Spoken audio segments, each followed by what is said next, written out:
इस कार्यक्रम के पुण्यार्जक हैं श्री कंवरलाल जी महावीर प्रसाद जी, पाटनी, मदनगंज, किशनगढ़, राजस्थान। कोई भी कार्य जब मांगलिक होता है तो उसमें ज्योतिष शास्त्रों में लिखा है कि कोई भी कार्य की शुरुआत को यदि तुमने ग्रहण करना सीख लिया तो तुम अपनी जिंदगी के भविष्य दृष्टा बन जाओ। ऐसा कोई भी आदमी नहीं है, ये प्रकृति ने जो आजकल ज्योतिषाचार्यों ने भविष्य बताने का धंधा कर रखा है,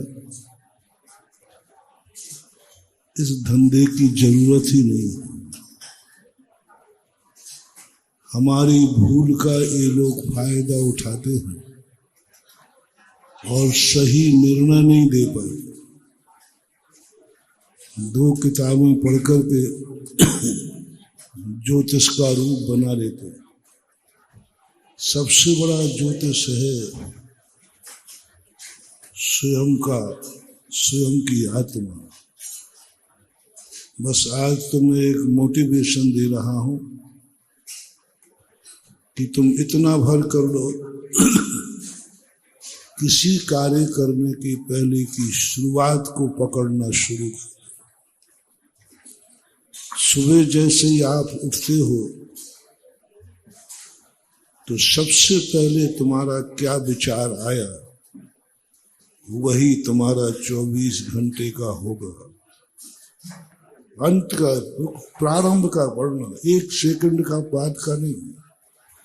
प्रथम सेकंड उठते ही आंख खुली तो क्या विचार आया, उससे बड़ा ज्योतिष कोई हो नहीं सकता।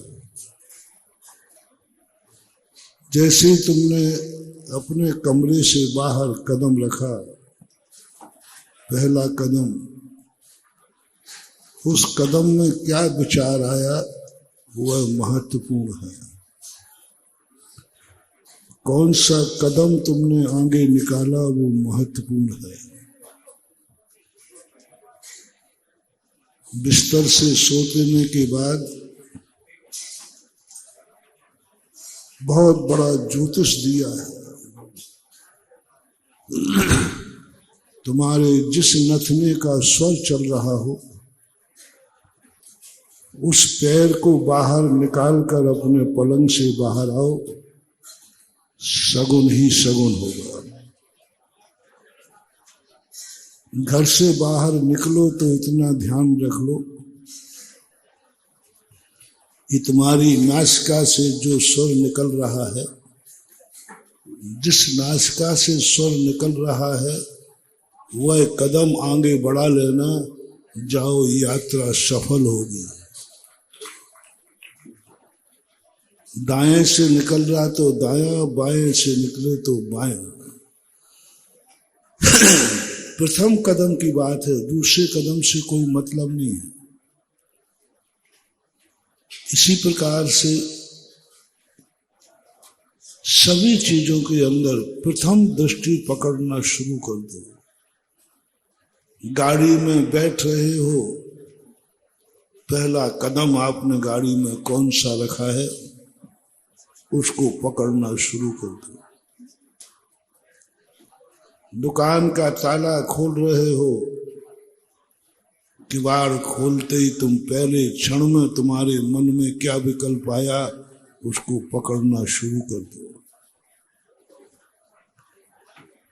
कहीं भी कोई भी इसलिए क्यों किए जाते हैं ये मकान के नागल, क्यों की जाती है गाड़ी की पूजा, क्यों मनाया जाता है महोत्सव जन्मदिन का, क्यों ठाट बाट से मनाते हो शादी का पहला दिन। ये सब चीजें ऐसी रूढ़ियां नहीं हैं। इसमें बहुत बड़ा लॉजिक है,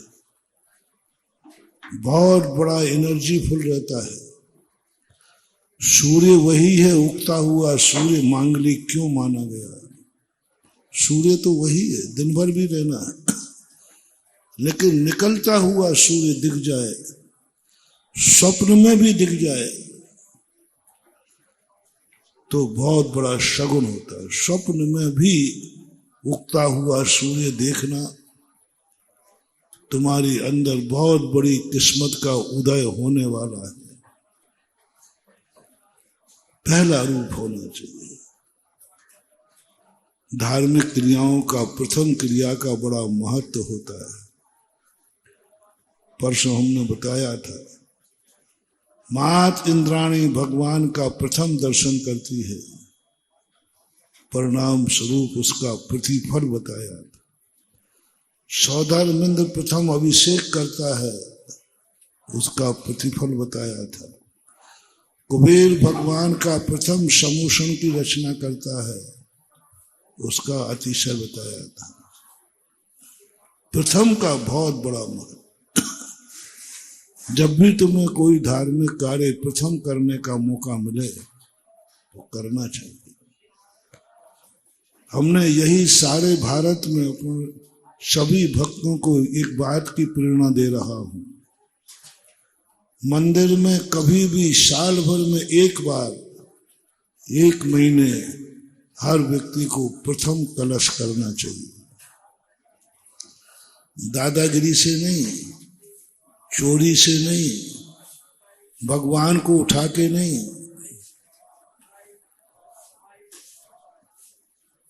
रजामंदी से, समाज की सहमति से सबके सभी लोग उस अभिषेक के लिए सहमत हों, वो है पहला दिन। जब हमने कई स्थानों पर पहला अभिषेक का नियम बनाया तो कई लोग चोरी से 2 नंबर में जल्दी आकर के अभिषेक कर लेते। और महाराज ने पहले अभिषेक का कहा था ना, तो हम तो कराए। इससे कोई मतलब नहीं, कुछ भी नहीं होने वाला। चोरी का पाप और लगेगा, अनुशासनहीनता का पाप लगेगा। एक स्थान पर नियम बनाए तो लोगों ने दूसरी वेदी पर उससे पहले शुरू कर दिया, उनका विनाश हो गया। बोले महाराज आपने तो कहा था प्रथम कलश करने वाले का बहुत मांगलिक होता है। तो मैंने कहा तुमने कैसे किया? तुमने कहा मैंने तो ऐसे किया, चोरी से, धीरे से जल्दी उठ करके और वेदी पे जाकर के पहला कलश कर देता था। 6 महीने के अंदर अंदर उनकी स्थिति डाउन होने लगी। चोरी चपाटी नहीं, बेईमानी नहीं, रजाबंदी से, सर्वसम्मति से प्रथम कलश करने मिले तो बात राठौड़ी से करके, दादागिरी करके, झगड़ा करके करोगे तो नकारात्मक स्थिति बनेगी, बहुत नकारात्मक, सीधा उल्टा होता है। और जो सहमति से करते हैं उसका एक बहुत बड़ा महत्व। इसलिए मैंने मंदिरों में देखा, आप लोगों ने देखा होगा, मैंने प्रथम कलश अपने अपने मंदिरों में लोगों को बारी बांधी कि 1 महीने कम से कम उस मंदिर से जो संबंधित श्रावक है वह कम से कम 1 महीने प्रथम कलश करे। और खाली हाथ नहीं करे। प्रथम कलश यदि खाली हाथ किया तो आपको सिद्धि नहीं होगी। कई लोग फोकटिया होते, कई लोग नियम लेकर करते हैं, कई लोग कहते हैं हम तो थोड़ा सा नियम ले लेते हैं, थोड़ा सा मंदिर में ये वस्तु भेंट कर देंगे। नहीं, दस्तूर दस्तूर होता है, नियम नियम होता है। ज्ञान पूर्वक अभिषेक नहीं। पूज्यवत जिनसेन स्वामी ने महापुराण में लिखा है, तुम कहो कि मैं अभिषेक करने पहले मौका दिया जाए, उसके बदले में मैं मुनि बन जाऊंगा। बन जाओ, अभिषेक का फल नहीं मिलेगा। मैं प्रतिमा धारण कर लूंगा, मैं रात्रि भोजन में फलाना नियम लेता हूं। आजकल चलने लगा, कई लोग सुधारवादी कहते हैं अपन तो पैसों में नहीं लगाएंगे, अपन तो नियम में लगाएंगे। प्रतिदिन कोई ना कोई त्याग करो। त्याग करने के से हमारे लिए नियम कई जगह कर रहे। सुधारवादी जो होते हैं ये कुछ नहीं है, ये कंजूस खोपड़ी है, वो कुछ नहीं, पैसा बचाना है ही नहीं। जो कार्य जिसके लिए किया जाता है, दानात भोगम, इतना बड़ा नियम ले लिया कि हम पहला कलश करेंगे तो हम प्रतिमा धारण करेंगे, हम ये नियम लेते हैं। और नियम लेकर पहला कलश किया तो मैं निषेध नहीं कर रहा हूं, लेकिन वो तुम्हें सुख समृद्धि का कारण नहीं बनेगा, वो तुम्हारे वैराग का कारण बनेगा, वो संसार की निर्वृत्ति का कारण बनेगा। आपका परिग्रह, आपका व्यापार, आपका परिवार कम होना शुरू हो जाएगा, क्योंकि वैराग का किया तुमने, वैराग से शुरुआत की, तुमने वैराग का बीज बोया, तुमने नियम का बीज बोया, तो नियम अपना काम करेगा। धीरे धीरे तुम्हारे लिए सब परिग्रह से कम करता जाएगा। 2 मकान होंगे तो 1 मकान वो भी चला जाएगा, क्योंकि नियम है। जो तुम करोगे देश जैसा रहेगा। आपने नियम लेके किया, आप डाउन होते जाएंगे। जहां जहां चल रहे हैं वहां वहां पूछ लेना। मैंने 2-3 स्थानों का सर्वे किया, बोले महाराज हम प्रथम अभिषेक करते, ये नियम रखते हैं, जो प्रतिदिन कोई एक नियम लेगा वो प्रथम अभिषेक करेगा, वो ही शांति धारा करेगा। मैंने कि पहली बात तो तुम्हारी कभी सिद्धि नहीं होगी, दूसरी बात तुम तो लाभ ले रहे हो लेकिन मंदिर का अंतराय डाल रहे हो, तो तुम्हारा व्यापार चलता भी होगा तो बंद हो जाएगा, क्योंकि तुमने मंदिर का अंतराय डाल दिया। मंदिर को तो कोई लाभ नहीं हुआ, भगवान को तो कोई लाभ नहीं हुआ, नियम लेने से तुम्हें लाभ हो गया। मंदिर को क्या लाभ हुआ? भगवान के मंदिर को क्या मिला? और दूसरी बात, तुमने त्याग से शुरू किया है नियम से, तो आपके नियम फलेंगे, अच्छे फलेंगे, और नियम पालना, लेकिन सुख समृद्धि नहीं बढ़ेगी।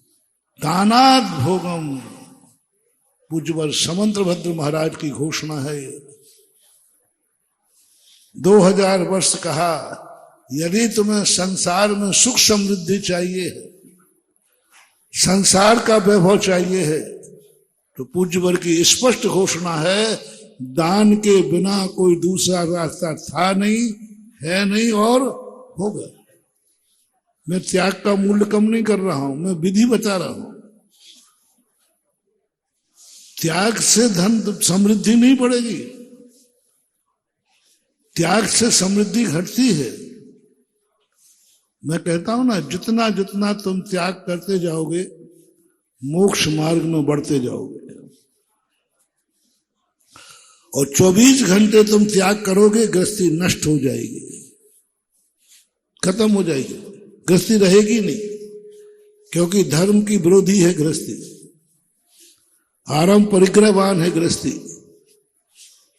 यदि तुम्हें नियम और त्याग करना है तो गृहस्थी मिटाना पड़ेगी, गृहस्थी छोड़ना पड़ेगी। 2 काम नहीं होए सयाने, विषय भोग और मोक्ष पयाने, दोनों नहीं हो सकते। इसलिए समंतभद्र महाराज की उस बात को ध्यान में रखकर हमने भक्तों को संदेश दिया कि प्रथम अभिषेक करना है, शांति धारा करना है, लेकिन दान से करना, त्याग से नहीं। त्याग से आप जाप दीजिए, त्याग से आप ध्यान कीजिए, त्याग से आप अपने आप में चिंतन कीजिए। लेकिन यदि तुम्हें सुख समृद्धि चाहिए है, हमारा परिवार फलता फूलता रहे, हमारा व्यापार फलता फूलता रहे, तो समंतभद्र महाराज की वाणी झूठी नहीं होगी। दानात, मात्र एक ही कारण, और कोई कारण दिया नहीं। हम कितने ही पुण्य कमा लें, कितनी साधना कर लें, मेरा पुण्य सांसारिक वैभव नहीं बढ़ा सकता। हम 24 घंटे धर्म करते हैं, 24 घंटे त्याग की भावना रखते हैं, 24 घंटे 12 भावनाओं का ध्यान करते हैं, फिर भी हमारा संसार का जो वैभव वो नहीं बढ़ेगा बल्कि घटेगा। जितना जितना हम त्याग की तरफ जाएंगे उतना उतना हमारा पुण्य का वैभव कम होता जाएगा, परिग्रह कम होता जाएगा, निर्वृत्ति होती जाएगी और हम ध्यान मार्ग में उत्कृष्ट होते जाएंगे। मैं निषेध नहीं कर रहा हूं, मैं तो रास्ता बता रहा हूं। यदि आपको ये चाहिए कि मैं सारा परिवार घर गृहस्थी निर्वृत्ति होते जाए तो आप त्याग का मार्ग अपनाइए।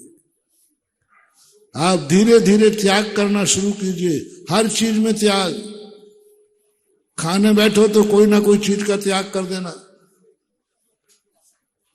कहीं बाहर जाओ तो कोई ना कोई त्याग कर देना, अभिषेक करो तो त्याग कर देना, कोई ना कोई एक नियम लेते जाना। आप धीरे धीरे धीरे धीरे करके सारा संसार आपका छूट जाएगा और एक दिन आप मुनि बन जाओगे, त्यागी वृत्ति बन जाओगे। त्याग से शुरू करना हर क्रिया। यदि इस मार्ग पे आना है तो त्याग से शुरू करो। अब बोलो, किस किस को इस भाव में मुनि बनना है और कौन कौन अपने बच्चे को मुनि बनाएगा? ऐसे मम्मी पापा हाथ उठाएं।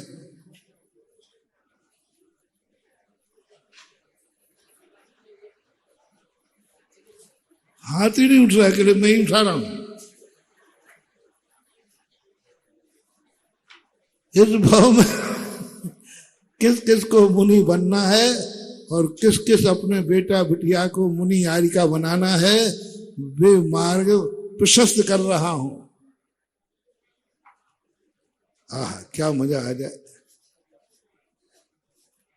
इतने सारे जितने इंद्राणी बने हैं, काश मुनि और यारिका दीक्षा का श्रीफल चढ़ा दें, सही में आश्चर्य हो जाएगा। चढ़ा रहे हो? महाराज जी आप समझो बात को, वही तो समझ रहा हूं मैं, तो तुम्हें समझ रहा हूं, तुम मेरी बात नहीं समझ रहे हो। बात इतना सा अंतर आ रहा है। मार्ग कुछ चाहिए है और जाते कहीं और हो। तुम त्याग से शुरू कर रहे हो, नियम से शुरू कर रहे हो धर्म की क्रियाएं, तो तुम्हारा त्याग बढ़ेगा। तुम कभी भी उस मार्ग में, कभी भी संसार का मार्ग त्याग का विरोधी है। जितना जितना त्याग बढ़ेगा उतना उतना हमारा परिग्रह सब घटता जाएगा। जैसे हम लोग 24 घंटे पुण्य कर रहा हूं, लेकिन हमारा पुण्य मोक्ष को तो दे देगा, लेकिन संसार की एक कौड़ी भी नहीं देगा। मोक्ष तो दे देगा। नियम समझ, सम्यक दर्शन ज्ञान चारित्राणी, ये मोक्ष के मार्ग हैं। चारित्र मोक्ष का मार्ग है, संसार का नहीं। सम्यक ज्ञान मोक्ष का मार्ग है, संसार का नहीं। सम्यक दर्शन मोक्ष का मार्ग है, संसार का नहीं। त्याग मोक्ष का मार्ग है। यदि तुम्हें त्याग चाहिए है, नहीं महाराज अभी तो इतनी हिम्मत नहीं है, 5 दिन को ही मुश्किल में से 7 दिन को, वो तो आप थे इसलिए इतना व्यापार धंधा छोड़कर आ गया हूं। वो तो आपकी अब मुंह देखी कर ली, क्योंकि आपसे हमारा राग है ना। हाँ, नहीं तो इतने इंद्राणी बढ़ जाए। हरे राम राम राम राम राम। पूरा पंडाल खचाखच इंद्राणियों से भरा है। पंच कल्याणक में इतने इंद्राणी, काम क्या है? लेकिन प्रेरणा मिली तो आप लोग बैठे।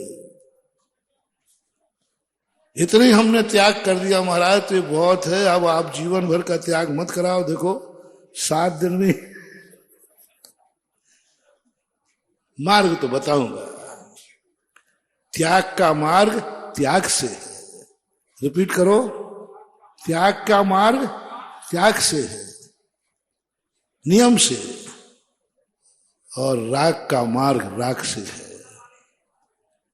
यदि तुम चाहते हो कि हमारा घर गृहस्थी महाराज अभी छोड़ नहीं पा रहा हूं, घर गृहस्थी मेरी समृद्ध हो, बच्चे समृद्ध हो, परिवार समृद्ध हो, अनैतिक नहीं, रावण जैसा नहीं, जैसा होता है। तो आपको समंतभद्र महाराज की बात मानना पड़ेगी।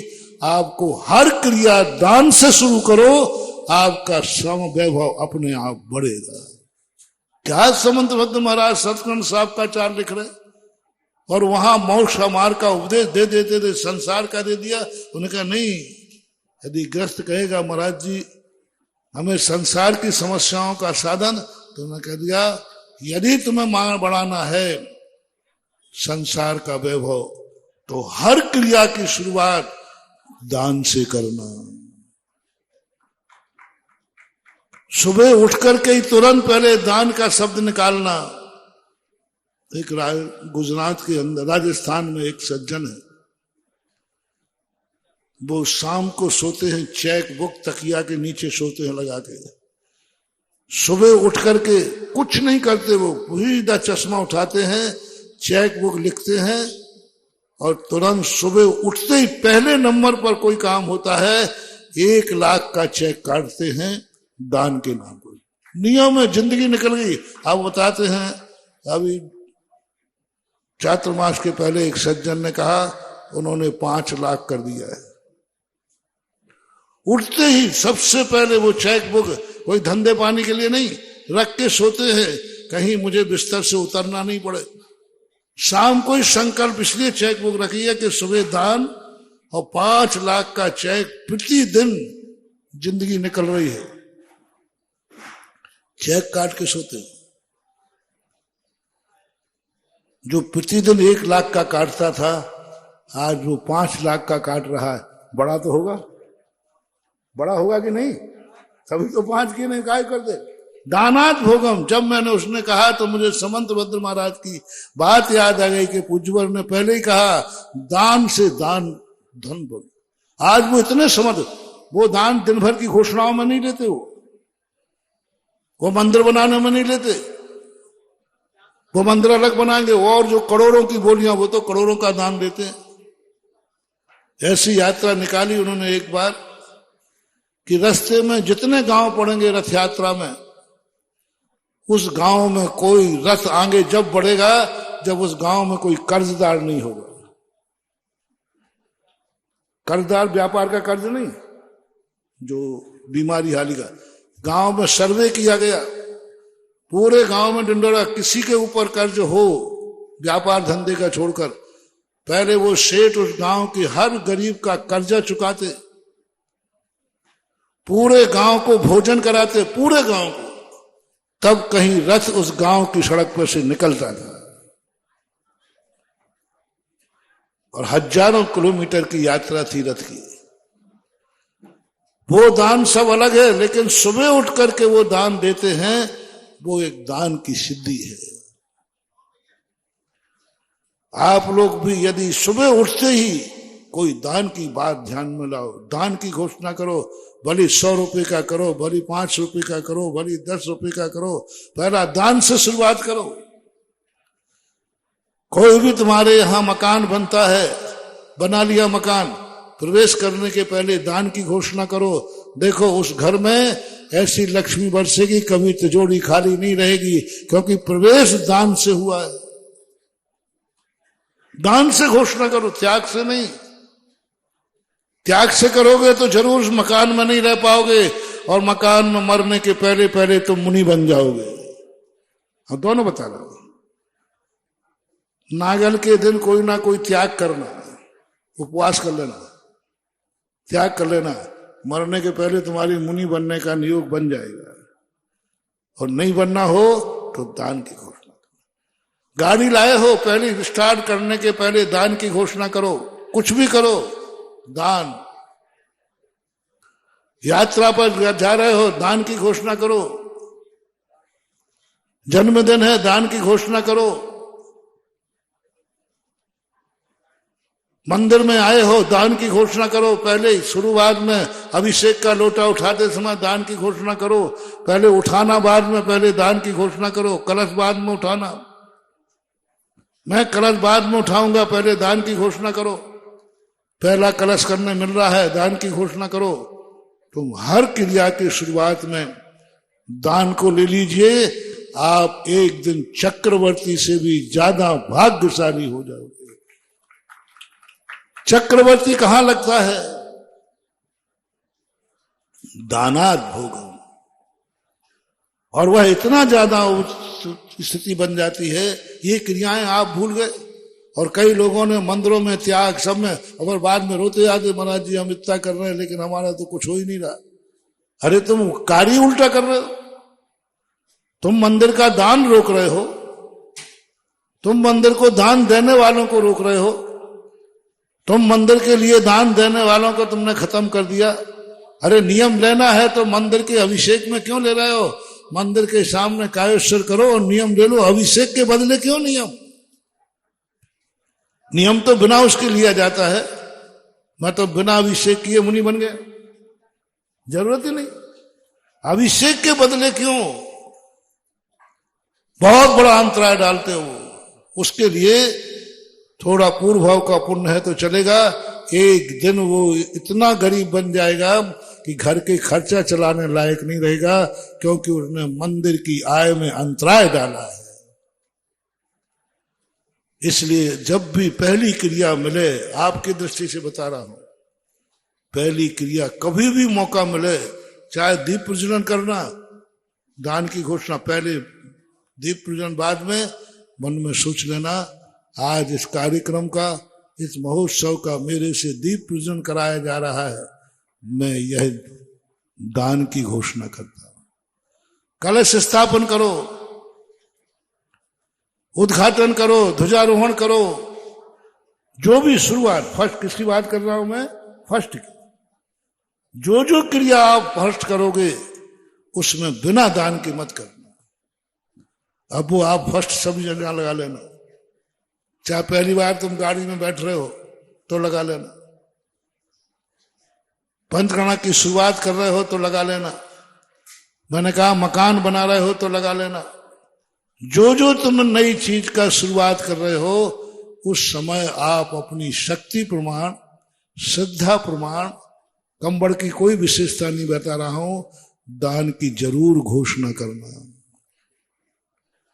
वो दान इतना सिद्धिदायक पुण्य होता है, पहला दान। देखो भगवान की हर पहली क्रिया का महत्व देखो। आज पहली क्रिया सब चीज में पहला महत्व।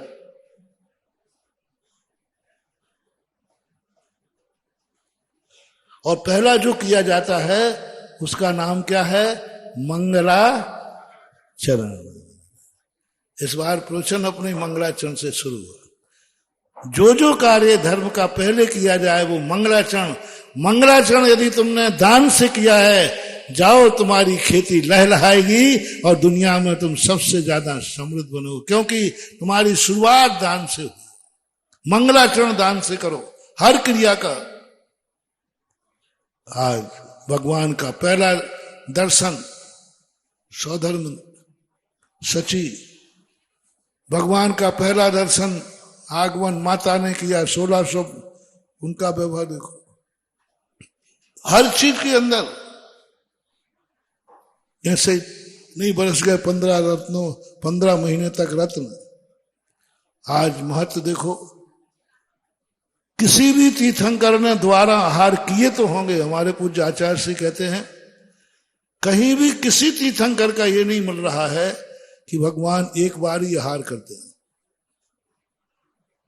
अनेक बार के आहार का उल्लेख उत्तर पुराण में मिला है, हरिवंश पुराण के अंदर मिला है, और ये मिला है कि किसी तीर्थंकरों के प्रथम आहार दान पर रत्न वृष्टि हुई, 5 आश्चर्य हुए, शेष पारणाओं पर नहीं हुए।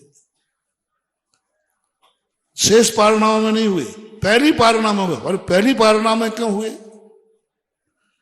किसी भी तीर्थंकर ने और आहार लिए भी होंगे, कोई आगम में वर्णन नहीं मिलता। किसका मिलता है? प्रथम आहार। महावीर स्वामी का एक उत्तर पुराण में चंदना का आता है, बाकी कोई तीर्थंकर 1000 वर्ष तक ऋषभदेव मुनि रहे, 1 साल कम कर दो, दूसरा आहार कहां हुआ? कोई आगम में उल्लेख नहीं है। किसके यहां हुआ, कोई उसका मूल्य नहीं। देवताओं ने रत्न वृष्टि नहीं की, बोले क्या करना, अब तो लगा रहता है। और प्रथम जो आहार हुआ राजा श्रेयांश, आज करोड़ों सागरों के बाद भी राजा श्रेयांश अमर है। शास्त्रों में प्रत्येक तीर्थंकर के प्रथम आहार किसके हुए उनका नाम का वर्णन है। और देवता भी उसी तीर्थंकर भगवान के प्रथम समोषण में आके रत्न वृष्टि करते हैं, पंचाश्चर्य करते हैं। अन्न में क्यों नहीं करते, क्या वो भगवान नहीं है? और अंत में दूसरे यहां चौके में आहार हो गए तो क्या वो भगवान नहीं रहे? भगवान है, सब कुछ वही है, लेकिन सगुन नहीं है, मांगलिक नहीं है, मंगल रूप नहीं है, बाकी सब ठीक है। आहार भी होगा, महाराज भी होंगे, पुण्यबंध भी होगा, पुण्यबंध नहीं होगा सो बात नहीं है, सब होगा, लेकिन एक मंगलाचरण होता है। देवता, सारे देवता कुबेर आदि आकर के जहां प्रथम आहार हुआ है वहां पंच आश्चर्य करते हैं। और जब राजा श्रेयांश के देखो जन्म, प्रथम आहार कब करने देने मिलता है, प्रथम अभिषेक करने कब मिलता है? एक भाव की कहानी नहीं है रे, एक भाव की कहानी नहीं है। जिन्होंने कई भवों तक नियम लिए हैं निरंतर कि मैं बिना अभिषेक पूजन के भोजन नहीं करूंगा, मुनिराज को आहार दिए बिना या देखे बिना भोजन नहीं करूंगा, मुनिराज की आहार की बेला को टाले बिना भोजन नहीं करूंगा, ऐसे 10-10 भव तक जो नियम पालन करते हैं, तब उन्हें एक बार सौधर्मेंद्र बन करके अभिषेक प्रथम करने का मौका मिलता है। राजा श्रेयांश का अतीत उठाओ, पूर्व भवों में उसने आहार दिए थे, पहला आहार नहीं दिए थे, नियम था कि देना है मुनिराज को आहार, और उस नियम का परिणाम है कि इस भव में साक्षात तीर्थंकर को आहार देने मिला। 10 भवों से सामान्य मुनियों को आहार दे रहा था।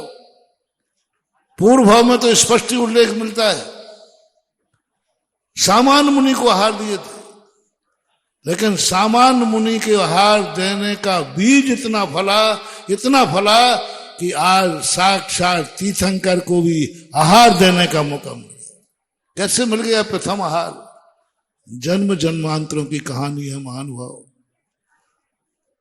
कोई भी कार्य को प्रथम करने के लिए ऐसे नहीं मिल जाएगा। जब पहले लाइन में लगो, पहले बिना प्रथम अभिषेक के नियम लो, एक दिन लाइन में लगते लगते लगते तुम्हें ऐसा मौका आएगा कि तुम्हारे से लाइन शुरू होगी, तुम आगे होगे, उसके पीछे लाइन शुरू होगी। लेकिन उसी को जिसने पहले लाइन में लगा है, पहले अनुशासन का पालन किया है, पहले तो कहा कि हम पहले मिले चाहे बाद में मिले, मुझे तो अभिषेक करना है, फिर ऐसा मौका आकर के कितने दिन हो गए भगवान को घूमे हुए? 180 दिन से ऊपर हो गए।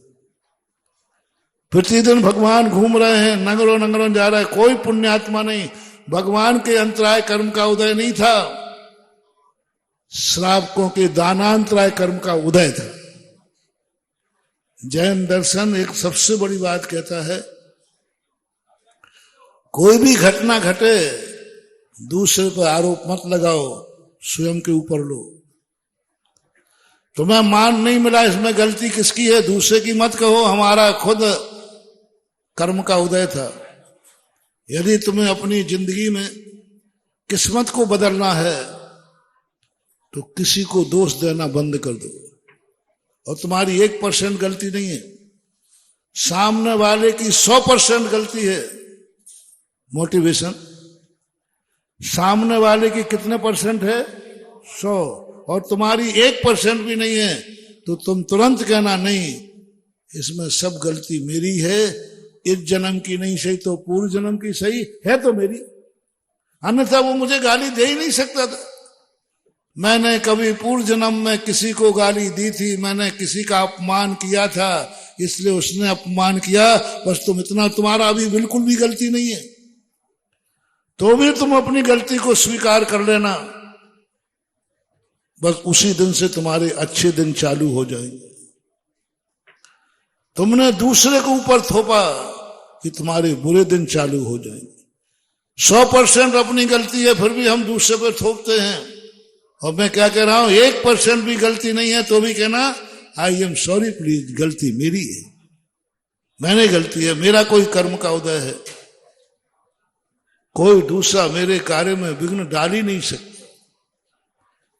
ऋषभ देव का कहते थे, ऋषभ देव के अंतराय बड़े बड़े पंडित गौर से कहते हैं, बड़े और से कहते हैं, देखो ऋषभ देव के अंतराय कर्म का उदय था, उनको 7 महीने 8 दिन तक आहार नहीं मिला। अरे दुर्भाग्य,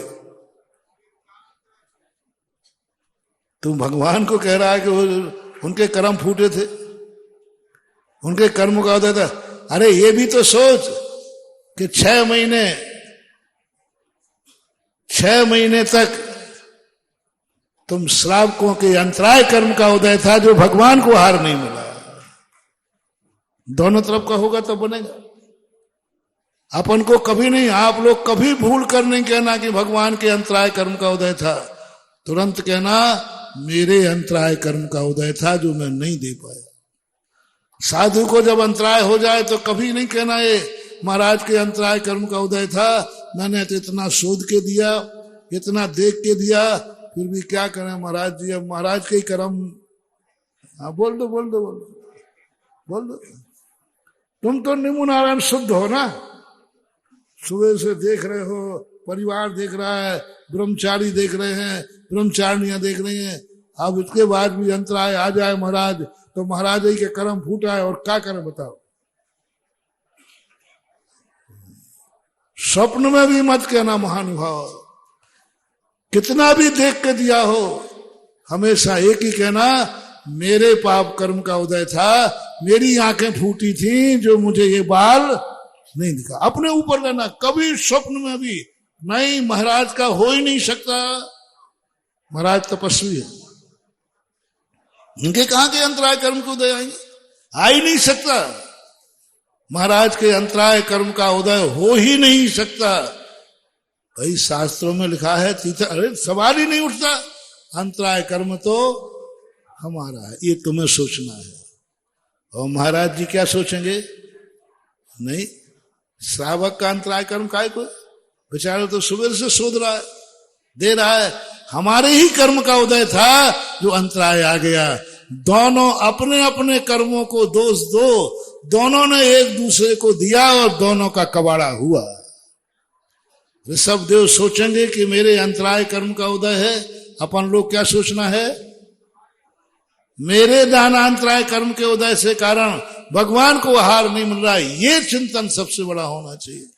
पूज्यवर जिनसेन स्वामी चक्रवर्ती को लिखते, चक्रवर्ती चिंतन, कभी चक्रवर्ती ने ये नहीं कहा कि भगवान के अंतराय कर्म का उदय है, अपने कर्म को कहता हो मेरे दानांतराय कर्म, मेरी अयोध्या में भगवान आए, मैं आहार नहीं दे पाया। पूरे आर्यावर्त में 6 महीने 7 दिन लगभग हो गए, घूमते घूमते कोई पुण्यात्मा जीव नहीं था, कोई पुण्यात्मा जीव नहीं था, सब अंतराय कर्म बांधे हुए थे। क्या स्थिति बन जाती है।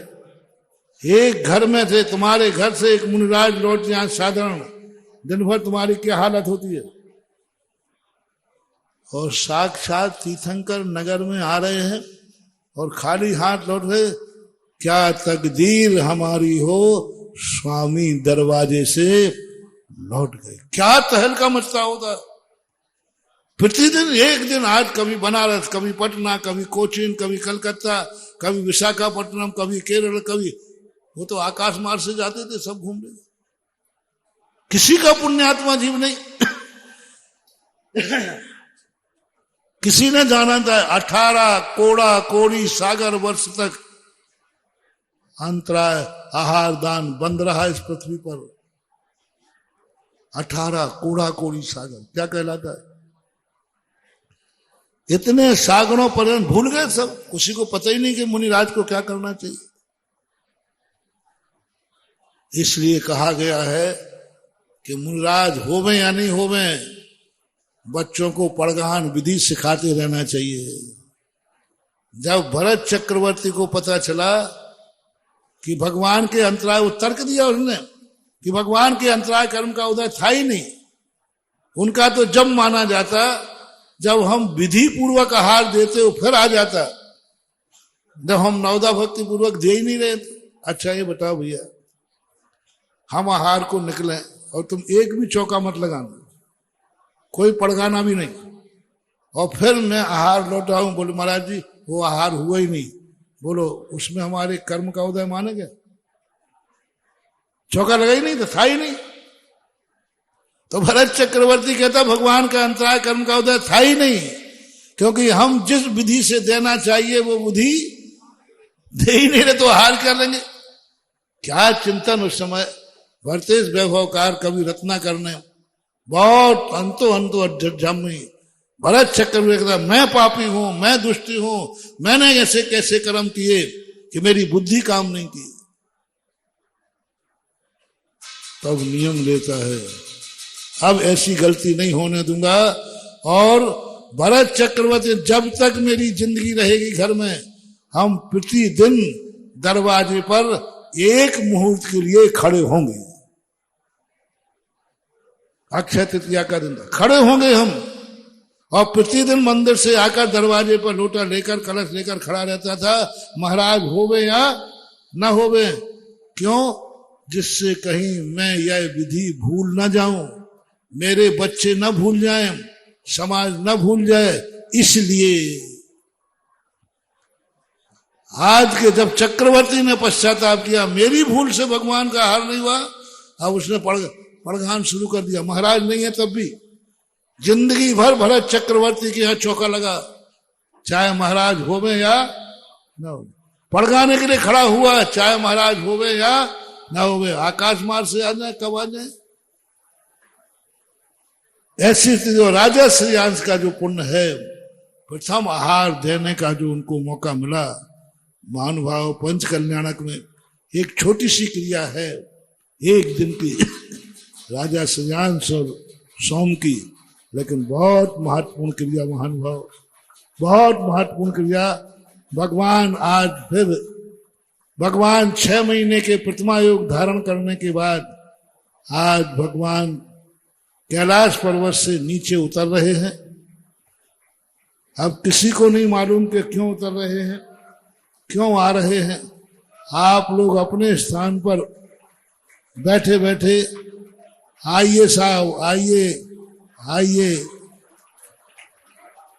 नमोस्तु नहीं कहिए, आइए साहब, राम राम, जय जिनेन्द्र, नमस्ते।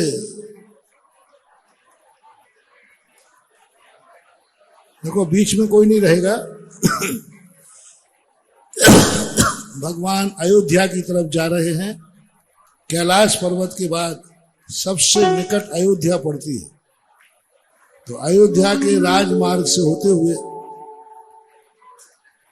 और नाभि राय के घर में भी पता चल गया, नाभि राय को पता चल गया कि अरे मेरा बेटा लौट के आया। मरु देवी नाभि राय महलों से बाहर निकल सड़क पे आ गए। भरत बाहुबली आ जाओ सामने, भरत बाहुबली नाभि राय मरु देवी पूरा परिवार ब्राह्मणी सुंदरी सब आ जाए, सब देखें तुम्हारे पिताजी, तुम्हारे नंदा सुनंदा सब आ जाए, सब आ गए। ओहो, नाभि राय कहते, मरु देवी कहती मैंने पहले ही कहा था कि कैलाश पर्वत मत जाओ, वहां ठंड पड़ती है, लेकिन मानता नहीं है, देखो लौट के आ गया। नाभि राय कहते मैंने भी बहुत समझाया था लेकिन जिद्दी बहुत है, देखो अब लौट के आया। नंदा सुनंदा कहती हैं मैंने तो पहले ही कहा था कि मत जाओ। भरत बाहुबली कहते हमने कहा था पिताजी मुझे राज्य नहीं चाहिए। कोई बात नहीं पिताजी, घर की बात है, हम तो खेलने कूदने के दिन है, ये मुकुट पकड़ो, राज्य संभालो। भरत बाहुबली अपना मुकुट वापस करो भगवान को कि भगवान संभालो, हम तो आपके बच्चे ही हैं, आप बेटे के हम बेटे, और अपना भरत बाहुबली राज्य वापस देने को तैयार हैं। हे भगवान लीजिए। लेकिन भगवान अयोध्या के राजमार्गों से होते हुए पुनः कैलाश पर्वत पर चले गए।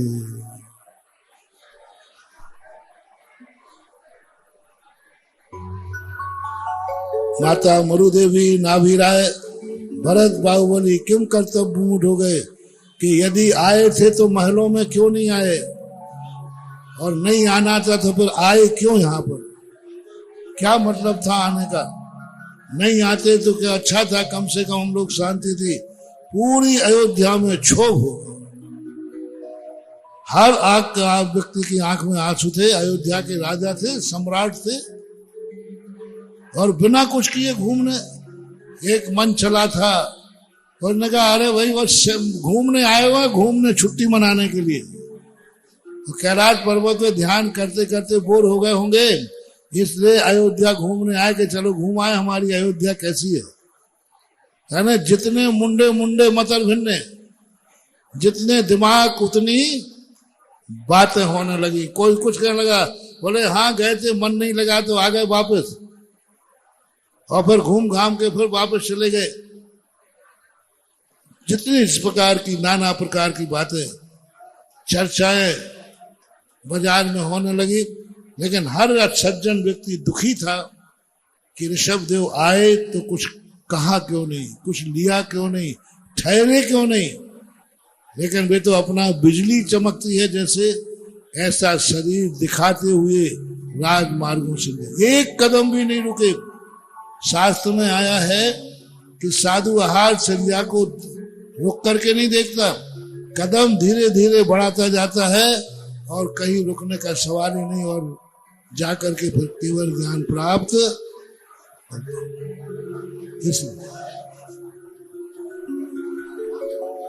वहां की जो स्थिति बनती है, मात्र एक बिजली कौनती है, ऐसे उन्होंने राजमार्ग पर घूमे और भगवान लौट करके चले गए।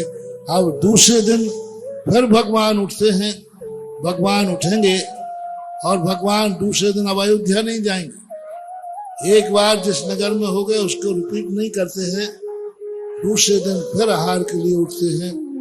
अभी आहार की चर्या किसी को मालूम नहीं है कि वो किस लिए उठते हैं। अभी तो सब लोग अपने अटकल पच्ची लगा रहे हैं और अपने अपने ढंग से सोच रहे हैं। अब कोई क्या सोचता है, गंदे लोग गंदा भी सोचते हैं, अच्छे लोग अच्छा भी सोचते हैं, बीच के लोग मौन बैठे हैं। भैया अपन तो देखो ज्ञाता दृष्टा बन के नाटक देखो, नाटक बड़े ठाठ बाट से दीक्षा ली थी और देखा ये लौट के आ गए। का इज्जत रखी इन्होंने, अयोध्या की इज्जत और माटी में मिला दी। गए थे बड़े ठाठ से, बड़े उत्साह से, हम महाराज बनने आ गए, देवता ले गए थे, पालकी में ले गए थे, और आज देखो ऐसे अयोध्या लौट के आ गए। आरोप प्रत्यारोप सब चल रहे हैं, और वह आरोप प्रत्यारोप के रूप में, लेकिन भगवान सब कुछ सुनते हुए, सब कुछ मुस्कुराते हुए अपने जीवन की यात्रा पूरी शुरुआत कर रहे हैं। ये मात्र प्रदर्शन ही नहीं है, ये आत्मदर्शन है।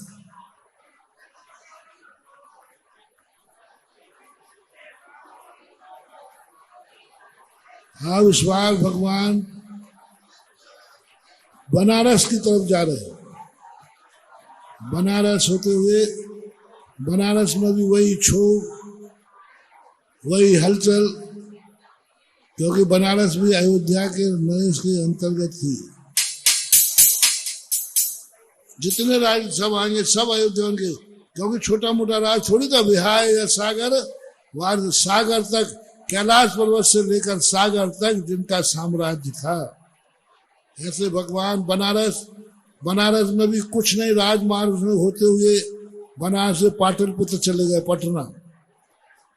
पटना से कोलकाता चले गए, और कोलकाता के बाद चल करके आकाश मार्ग से आगरा, ग्वालियर और नाना प्रकार के देशों में घूमते हुए पूरे उत्तर भारत के जितने देश थे वो सारे देश 6 महीने के अंदर एक एक दिन करके ऋषभदेव घूम रहे हैं। लेकिन किसी को भी उनका पर्पस नजर नहीं आ रहा है, किसी को भी उनका उद्देश्य समझ में नहीं आ रहा कि आखिर ये चाहते क्या है। और नगर नगर में आने का मतलब क्या है? कुछ चाहिए हो तो बोले, हम सब राजा मिलकर के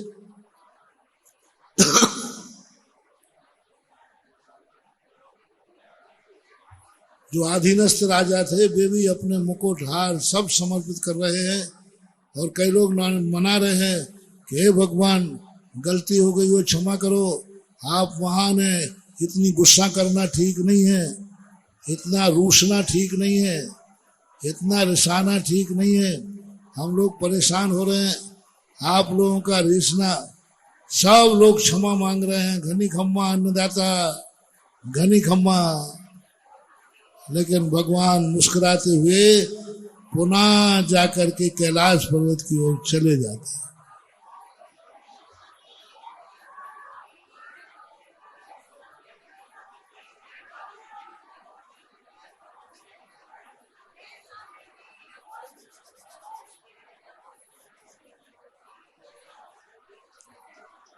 विश्व के हर दर्शन के बाद एक जैन दर्शन ऐसा है जिसकी आहारचर्या ऐसी कहीं नहीं।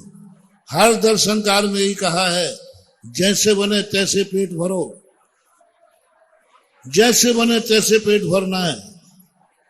लेकिन जैन दर्शन कहता है जैसे बने तैसे नहीं, विधि से पेट भरना है तभी पेट भरा जाएगा।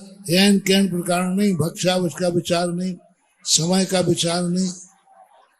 लेकिन भगवान देखो, आहार ही तो करना था मात्र, इतना ज्यादा परिश्रम, इतनी ज्यादा मेहनत बहुत बड़ी चीज होती महानुभाव।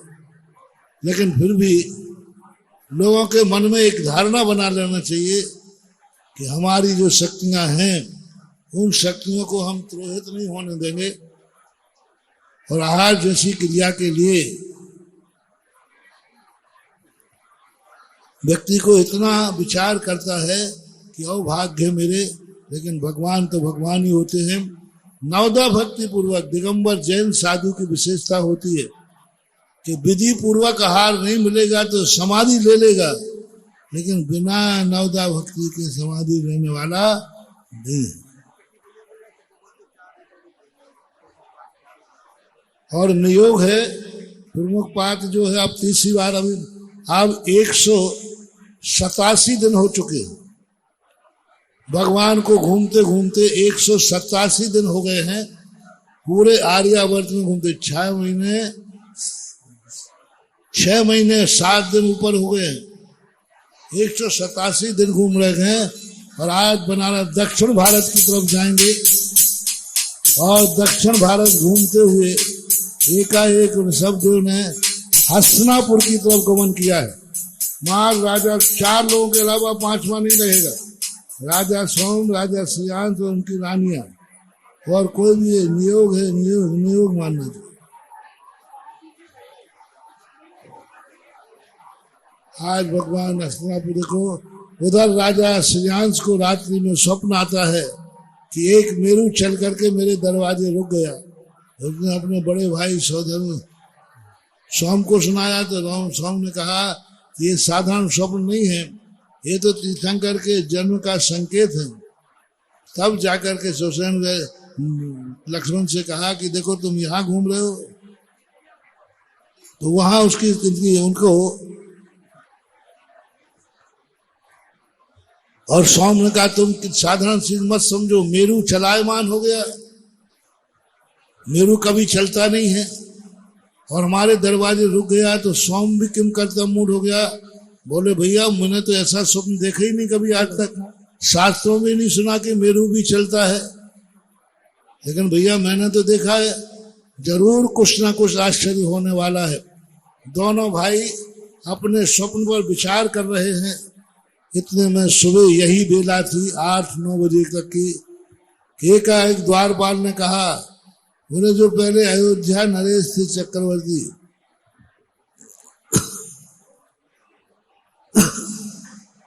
और जैसे उनके मन में भाव आया कि कैसे संभव है, सामने से किसी ने कहा कि देखो अयोध्या नरेश ऋषभदेव भरत चक्रवर्ती के पिता दिगंबर मुद्रा में हस्तिनापुर की सीमा में प्रवेश कर गए। तो राजा श्रेयांश और सोम दोनों दौड़े। जैसे ही भगवान को देखा तो जाति स्मरण होगा। सोम ने कहा देखो भैया, तुमने जो मेरी देखा था वो तीर्थंकर हैं, और दरवाजे में पूर्व जन्म के जाति स्मरण के माध्यम से उन्हें नवदा भक्ति का ज्ञान किया। हे स्वामी नमोस्तु नमोस्तु नमोस्तु, अत्रो अत्रो तिष्ठो। नाभिराय खड़े नहीं होंगे, कोई भी नहीं। सोम राजा श्रेयांश के अलावा, 4 के अलावा नियोग है ये नियोग है। इसमें कोई घुटपेश नहीं करे, परिवार के लोग भी नहीं, भाई बंधु भी नहीं, वहां 4 लोग ही रहेंगे, राजा सोम, राजा श्रेयांश, उनकी पत्नी, कोई भी नहीं रहेगा। ये पंचकल्याण की नियोगी क्रिया है।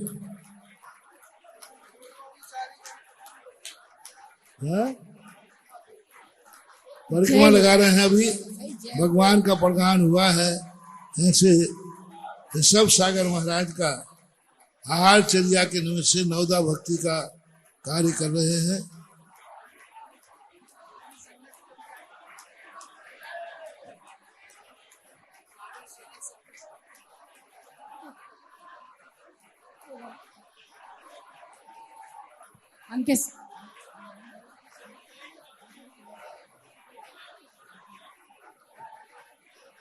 बोलो महामुनिराज ऋषभ भगवान की। बड़े अच्छे से प्रदान हो गया। कोई भी ऊपर नहीं रहेगा स्टेज पर। सुखाराम खुशी राम नाम के सबको नीचे उतारो, पर कोई भी नहीं, वॉलेंटियर भी नहीं, राजा श्रेयांश और सोम बस। भाई आपको उतरनी ना, वॉलेंटियर उतारो। सुखदेव क्या नाम इसका, क्या नाम, पुजारी जी, वो फोन लगा रहे, देखो स्टेज पे खड़े हुए फोन लगा रहे, देखो कितना गलत कर रहे हैं वो। नीचे उतारो उनको वहां पे। थोड़ी बहुत शर्म नहीं आती, ऐसे मौके पे फोन लगा रहे हो।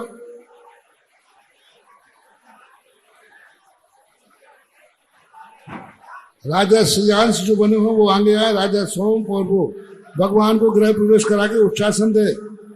हे स्वामी गृह प्रवेश कीजिए, उच्चासन विराजिए। बोलो उच्चासन विराजो। हे स्वामी उच्चासन विराजिए। अब देखो राजा श्रेयांश और सोम, और कोई भी नहीं। ये पीछे कौन खड़ा हो गया, देखो भाई पीछे से उतरो नीचे, 4 के अलावा। ये पिंक नहीं, नाभिराय नीचे आओ, और पीछे उनके परिवार के लोग भी नीचे आए। वो क्या नाम, मंटू छोटू भाई नीचे आइए। कोई नहीं आने, कोई नहीं, 4 के अलावा कोई भी नहीं, बच्चे भी नहीं। ये नियोगी क्रिया है, पंचकल्याण की प्रतिष्ठा। सब लोग बैठ जाएं, बैठा लो, सब बैठो, कोई भी खड़े नहीं रहेंगे। सब लोग बैठे, पहले हम सबको बताएंगे किसको कब आहार देना है। सुनाई नहीं पड़ा कि आपको बैठना। बबलू बैठा लो, सबको बैठिए। भारत परिवार भी बैठो, संदीप बैठो वहां पे, संदीप बैठिए वहां।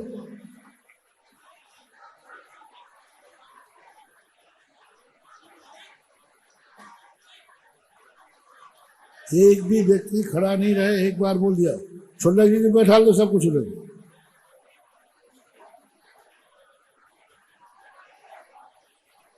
आप भगवान के लिए पाद प्रक्षालन हो गया पाद प्रक्षालन। पाद प्रक्षालन भगवान का हुआ है। सभी लोग गंधोदक लेना, 4 लोग ही ले, और कोई भी नहीं अभी।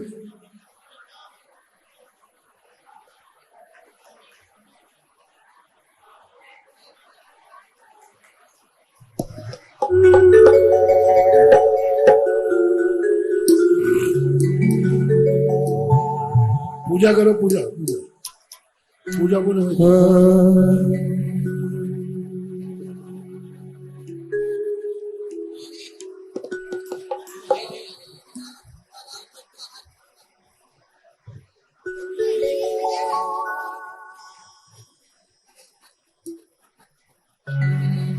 ऋषभ सगल मोहिराज पधारे, सबके भाग्य जगाए गए। हम सबने मुनवर को देखो आज यहाँ पर गाए हैं। अत्रो अत्रो कहकर तुमकी सिंहासन पे विराजे हैं। ऋषभ सगल मोहिराज हमारे चौके आज पधारे। ओम महाराज ओम ह्रीं श्री महामुनिराज तीर्थंकर ऋषभनाथ से अत्रो अत्रो अत्रो तिष्ठो तिष्ठो तिष्ठो ठाठः सन्निधिकरणम पुष्पांजलि छिपे। देखिए, चाहे प्रमुख पात्र हो चाहे सामान्य पात्र के परिजन हो, बिना रसीद के आहार दान देने के लिए कोई नहीं जाएगा। बिना रसीद के आहार दान कोई नहीं करेगा, जब परिवार वाले हो चाहे सौदर मित्र, आप सामान्य और मुख्य पात्र वाले परिवार हो। और आज का सारा जो दान है वो दयोदय जो आपका जो केंद्र है ना, यहाँ क्या हॉस्पिटल में जाएगा। हॉस्पिटल जो पशुओं के लिए है उसके लिए क्या नाम है उसका? रतन त्रयोषध पाई जन्मादि के व्याधि नशाई गुरुवर के चरण में आए प्रभु पद में शीश झुकाए। हॉस्पिटल में जाएगा। हाँ चलो बोले। ओम ह्रीं सब कल्याण प्राप्त देवादिदेव श्री महामुनि ऋषभनाथ जिनेन्द्राय नमः। जन्म जरा मृत्यु विनाशनाय जलम निर्वपामेति स्वाहा। तब से भवताप मिटाया गुरु नंद सौख्य को पाया गुरुवर के चरण में आए गुरुवर को शीश झुकाए। ओम ह्रीं श्री देव महामुनिराज श्री सब सागर से संसार का विनाशनाय चंदनम निर्वपामेति स्वाहा। प्रभु सुतम खजाने गुण 84 लख पाने हम आस सदृश गुण पाने अक्षत ले आई चढ़ाने। ओम ह्रीं श्री महामुनिराज ऋषभनाथ से अक्षय प्राप्त है। अक्षता निर्वपामेति स्वाहा। पुष्पासी मुक्ता धारी प्राणी पीड़ा परिहारी प्रभु ब्रह्मचर्य व्रत माते हम मन का सुमन चढ़ाते। महामुनिराज ऋषभनाथ से चरणारविंदे क्षुधा रोग विनाशनाय काम मार विध्वंसनाय पुष्पाणि निर्वपामेति स्वाहा। छुटादि परिसह सहते निज पीड़ा कभी न कहते तुम समता रस के स्वादी हम चढ़ा रहे जब स्वादी। ओम ह्रीं महामुनिराज ऋषभनाथ नमः। क्षुधा रोग विनाशनाय नैवेद्यम निर्वपामेति स्वाहा। नहीं निश में चंद्र निहारा नहीं दिन में सूरज प्यारा निज में उद्बोध उजारा प्रभु जो दीप के द्वारा। ओम ह्रीं महामुनिराज ऋषभ सागर से तीर्थंकर से चरणारविंदे नमः। ओंकार विनाशनाय दीपम निर्वपामेति कड़ी स्वाहा। मोई धूप बनाई शुद्धान्य की प्रजलाई प्रभु निज में गुण प्रगटाते हम सुधूप चरण चढ़ाते। ओम ह्रीं महामुनिराज ऋषभनाथ से तीर्थंकर से चरणारविंदे नमः। अष्टकर्म देनाय धूपम निर्वपामेति दुख स्वाहा। में समता धारी होकर में निर्जरा भारी ऐसे प्रभु शुभ शुभ पाते हम श्री फल तुम्हें चढ़ाते। ओम ह्रीं महामुनिराज से ऋषभनाथ से तीर्थंकर से चरणारविंदे महामोक्ष फल प्राप्त फलम निर्वपामेति जग के स्वाहा। सब अर्घ विसारे निर्माणे अनर्घ निहारे हम मृद हो अर्घ चढ़ाते प्रभु तुमको शीश झुकाते। ओम ह्रीं महामुनिराज से ऋषभनाथ से तीर्थंकर से चरणारविंदे अनर्घ पद प्राप्त अर्घ्यम निर्वपामेति स्वाहा। सागर तक फैली धरती को पुरवर तुमने त्याग दिया नंदा और सुनंदा वनिता तज कर तब में राग किया 4000 नपसंग तुमने दैगंबर दीक्षा धारी छठमासी उपवास ग्रहण कर कौन साधना स्वीकारी 6 महीना के बाद आदि प्रभु भिक्षाचर्या को करते किंतु नियम विधि नहीं मिलने छठमासी तब फिर धरते। आदिनाथ आहार दान से अक्षय तृतीया अमर हुई दान तीर्थ की परंपरा भक्त मंडली धन्य हुई। आदिनाथ भगवान जय अक्षय तीज महान प्रभु जय जाता नव से आस प्रभु जय अक्षय तीज महान प्रभु। ओम ह्रीं महामुनिराज ऋषभनाथ से तीर्थंकर से चरणारविंदे नमः। निर्वपामेति स्वाहा। देखें कोई भी इंद्राणी आहार नहीं देंगे, नियोग है ये, कोई भी इंद्राणी आहार नहीं देंगे। सौदर मिंद हो ईशान कुबेर आदि कोई भी नहीं हो और छूना भी नहीं, आप दूर रहना। कोई भी इंद्राणी कोई भी आहार स्वर्गीय देवता आहार नहीं दे सकते हैं। अष्टकुमारियां भी नहीं, देवी देवता जितने हैं वे कोई नहीं देंगे, महाश्रावक देंगे, यज्ञ नायक, महायज्ञ नायक, माता पिता, ये सब दे देंगे, लेकिन क्रम से देंगे। हम क्रम बताएंगे, हम बैठे अभी। चले बोले, अब भगवान से बोले थाली दिखाओ भाई। चलिए, मन शुद्धि वचन शुद्धि बोलो। मन शुद्धि, वचन शुद्धि, काय शुद्धि, हाथ जल शुद्ध है। हे स्वामी जी, अंजलि मुद्रा छोड़ अंजलि बनाइए, आहार ग्रहण कीजिए। नमोस्तु नमोस्तु भगवान, नमोस्तु भगवान। जो भी आहार देंगे उनका कम से कम गुटखा का, नशे का त्याग होना चाहिए। हाँ, और रात्रि में अन्न का त्याग होना चाहिए, कम से कम अन्न का। प्रतिदिन अभिषेक का नियम होना चाहिए, बाहर की बीमारी की छूट है। चारों लोग राजा श्रेयांश और सोम, ये नियम है। गुटखा तंबाकू सब बंद, अभिषेक का नियम, रात्रि भोजन का त्याग, अन्न की वस्तु का रात्रि भोजन का त्याग। हाँ बस, बहुत अच्छा। और जितने लोग देंगे सबके यही नियम रहेंगे। और आज जो भी जितनी पब्लिक देख रही है, सब लोगों को, जैसे मैंने आज दान का प्रसंग किया कि भगवान का प्रथम आहार दिया है, कुछ ना कुछ दान देना है। और मूक पशुओं को लिए, जो बीमार होते, सड़कों पे एक्सीडेंट हो जाते हैं, उन दया फाउंडेशन के लिए आप लोगों का यह दान जाएगा, बहुत बड़ा है। जितने लोग देख रहे हैं, भगवान के प्रथम दान के देखने के उपलक्ष्य में हर व्यक्ति कोई ना कोई दान जरूर देगा, और वह दान दया भाव में जाएगा। ऐसा सिद्ध भक्ति दो। हाँ ठीक है। सिद्ध भक्ति कराएंगे परम पूज्य मुनीश्री। हाँ अभी देखा, थाली दिखा दी। हाँ थाली दिख गई, शुद्धि भी बोल गई है, सिद्ध भक्ति है। पुजारी जी अब आप भी वहां से हट जाओ, वहां से। हाँ चलो, भगवान ने सब हटा दिया, मात्र एक लोटे में गन्ने का रास्ता वो नहीं हटाया।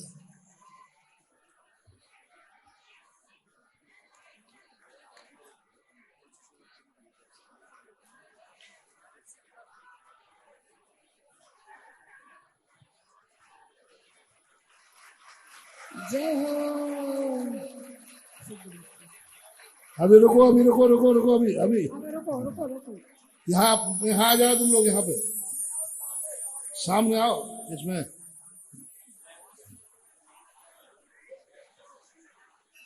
पांच आश्चर्य ले लो, 5 लोग। एक कपड़ा भी ले लेना, हवा भी करना, 5 ऐसे मंद मंद हवा, गंधोदक, पुष्प वृष्टि, रत्न वृष्टि, और एक इंद्र जय जयकार करेगा पीछे से। यहाँ रैंप पे आ जाओ, इस पे सामने। अभी नहीं, जब बताएंगे, जब पहला आहार भगवान लेंगे उसके बाद करना है। घंटा और एक, हाँ सिद्ध भक्ति करेंगे परम पूज्य मुनीश्री। ओ अतः आहार क्रिया बेलायाम श्री सिद्ध भक्ति का आवश्यकम करो।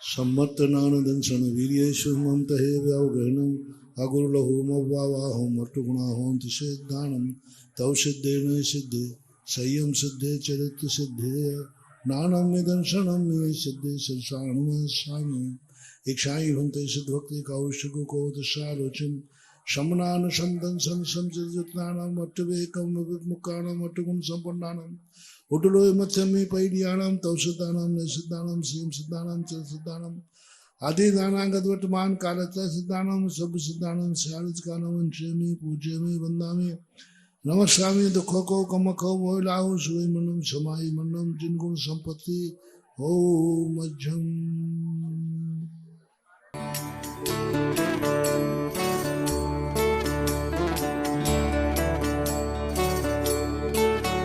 इस कार्यक्रम के पुण्यार्जक हैं श्री कंवरलाल जी महावीर प्रसाद जी, पाटनी, मदनगंज, किशनगढ़, राजस्थान।